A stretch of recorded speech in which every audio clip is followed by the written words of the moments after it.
ጉድ እኮ ነው የሚባለው ዘንድሮ። ሰላም ጤና ይስጥልኝ ውድ ቤተሰቦቼ፣ እንዴት ናችሁ? ደህና ናችሁ ወይ?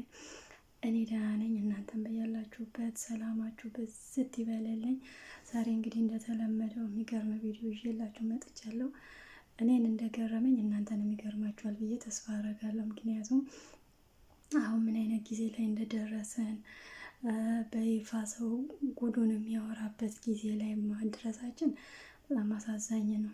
በኮንፊደንስ ምንም ነገር ሳትፈራ የጓደኛዬን ባል ቀማሁት። እንደው ትንሽ እንኳን ደግሞ ከማድረግሽ ማለት ነው። ቁሽም የሚባል የለም፣ ነውር የሚባል አልፈጠረብሽም።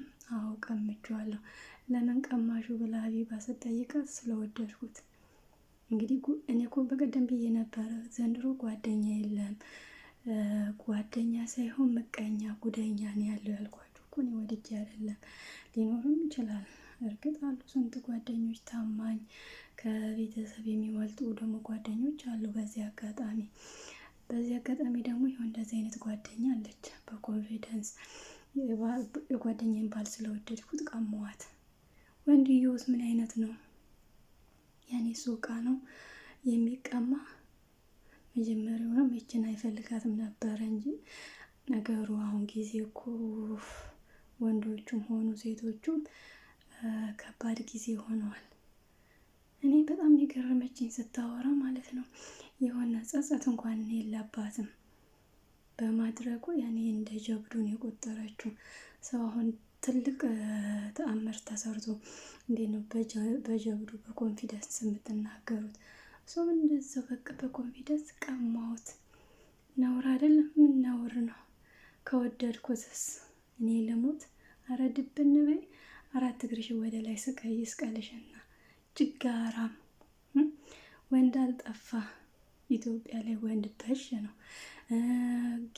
ክፉ ጊዜ ላይ ያልደረሰን አንድ ወንድ ብቻ ነው በዓለም ያለ ይመስል ቀማዋት። እንግዲህ ለሷም ደግሞ የተሻለውን ይሄኔ ይሰጣታል። አንዳንዴ መበደል ነው ከባድ እንጂ መበደል አሁን ላይ ጥሩ ነው ያልኳችሁ። መበደል የተሻለ ነገር አስቡ። ሲታሰብላችሁ ያንኛውን ነገር ይሄዳል ሳታሰባችሁት መንገድ። ይሄኔ ወይ ልጅቷ የተሻለ ነገር አግኝታ ይሆናል። እቺ ግን የህሊና ጸጸት ሁሉ ጊዜ ሲጀመር ለሷስ ምን አይነት ጸባይ ኖሯት ነው?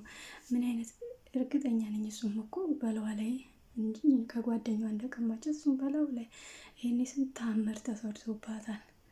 እና እኔ በጣም ነው የገረመችኝ፣ በጣም ነው ያሳዘነችኝ። እና ምን አይነት ጊዜ ላይ እንደደረስን ራሱ በጣም ከባድ ነው። ለማንኛውም በቀጣይ ቪዲዮ እስከምንገናኝ ድረስ በያላችሁበት ሰላማችሁ ይብዛ። ሼር፣ ላይክ፣ ሰብስክራይብ ማድረግ አትርሱ። ባይ